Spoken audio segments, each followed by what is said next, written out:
which is our live animal demonstration. So that means I have 3 live animals in the room with me, and you guys. So that we're going to get to visit with. 2 of the animals we will get to touch. One of them we're just going to look at really closely. But before we bring out the animals, we have a couple rules, because we always have some rules. But the first rule, you guys are doing awesome at already, is being nice and quiet. So all of my animals can hear you in one way or another. So if we're really loud, that's going to make them nervous and uncomfortable, and we don't want our animals to be nervous or uncomfortable, because then they might do stuff that, would make you guys uncomfortable, or they're going to try to hide, and we don't want to make them feel that way. So we're going to stay nice and quiet, and you guys, like I said, are doing a great job of that right now. Going along with that, if you guys have questions, raise your hand. So that way you guys know I can call on you. See, look how easy that was. I can call on you, and if you guys have a question, then somebody else might have the same question. So that way we can all hear everybody's answers. Do you have a question right now? What kind of animals are there? We're going to find out. I don't like surprises. I know, I'm so sorry. I like surprises. But going along with that, if you're really excited about an animal I bring out, because I'm not going to tell you until I bring out what the animal is, if you're really excited, instead of screaming and shouting and saying, Ellie, that's the coolest animal I've ever seen in my entire life, you're going to use your jazz hands. I don't want to. That's just shaking your hands back and forth. So it's also sign language for applause. So that just means I'm really excited about it, but I know I need to be nice and quiet. If you're really not excited about an animal, and you're like, ooh, Ellie, I don't want you to bring that anywhere near me, you're going to put an X over yourself. Here, show me that. Make sure we do it. Awesome. Perfect. So some of our animals you might not be comfortable with, but I promise we'll be safe the whole time.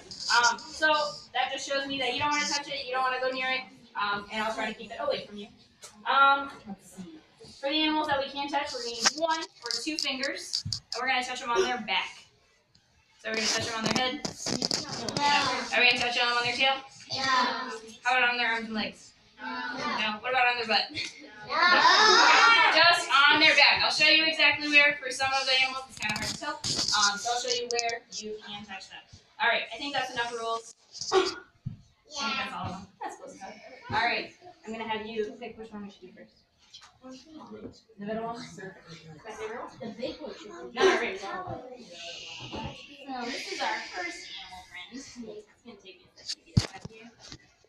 Her name is Sardinera, but that's way too long to say, so I like to call her Sadie. And there she is. So, not a total. Alright. So Sadie is a type of snake, but she's a very special type of snake. Nice job being nice and quiet. I will answer that question here in a second. So she's a really special type of snake because she's what's called a Virgin Island boa. And these guys are endangered. Can somebody tell me what endangered means? Give me your hand. Yes. When too many people hunt them or there's not enough. Yeah, so sometimes it's from when they're hunted. But basically it means that there's not very many of them left in the world, and if we're not careful, they'll become extinct. There will be none left in the world. So it's really special that we have Sadie here at the zoo. We actually have 4 different types of these animals. So we're really lucky to have that many of them because they are an endangered animal. Somebody asked, can she bite? So here at the zoo, we like to say anything with a mouth can bite. So if she has a mouth, she can bite, but she's not going to bite. But if you stick your fingers up by her face, I can't guarantee it. But she's what's called a boa, or a boa constrictor. And so that means she really likes to hug her prey. So she'll wrap herself around whatever she wants to eat, and then she'll squeeze it. So usually her first instinct would not be to bite something. But like I said, she can bite, so we're just going to keep our fingers away from her mouth, and then we don't have to worry about it. But Sadie's really used to being handled. She's a big fan of groups, so she's always a good time to see. But she's one that she usually will be just fine. She'll just move around a lot, because that's what she does all the time. So I told you guys where they live. Did you guys hear? Does anybody remember where they live? The Virgin Islands, yeah. So the Virgin Islands, beautiful, tropical, not snowing like it is outside right now.